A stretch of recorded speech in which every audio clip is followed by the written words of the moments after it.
Given the fact that my wife and I love playing great co-op games together, I'm particularly attuned to any games in that vein that have come to Switch.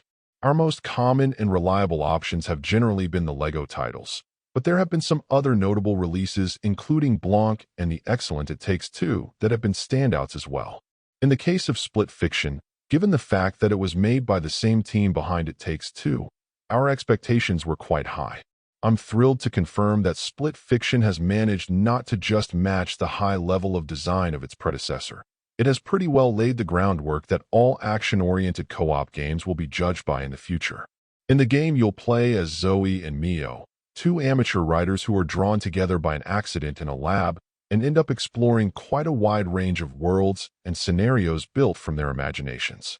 Given the fact that one loves fantasy and the other is a huge sci-fi fan, the seed for all sorts of creative world building is planted right away, and the players will get to enjoy the fruits of that core premise throughout. In particular, if you choose to chase down and play through every one of the game's side stories, the ride you'll be taken on ranges from thrilling to hilariously weird to confoundingly challenging to both your minds and reflexes, but almost constantly with a smile on your face.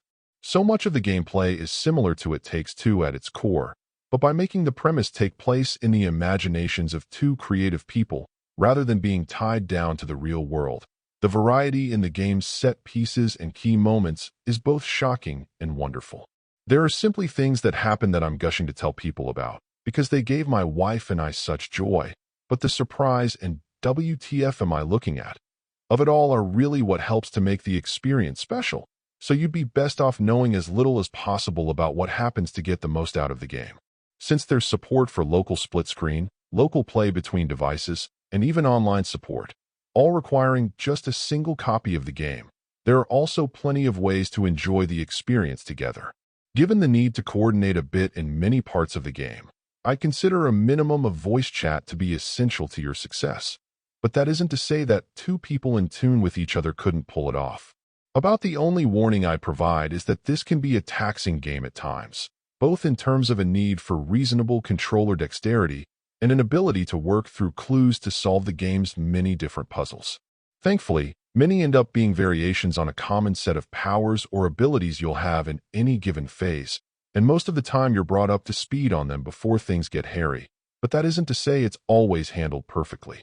Similarly, we did hit an occasional glitch of some kind, usually related to some sort of clipping, but thankfully the option to start again from the last checkpoint never lost us more than a few minutes, so in the end, that didn't end up being much of a gripe.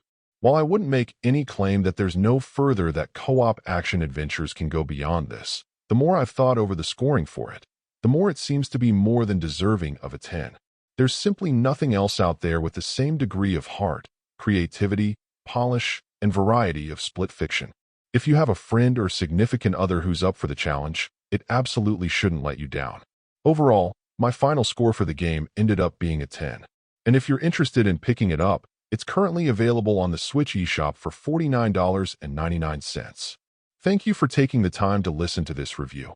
And if you'd like more information or ideas of indie games worth checking out on Switch, be sure to click on the link provided in the description. Until next time,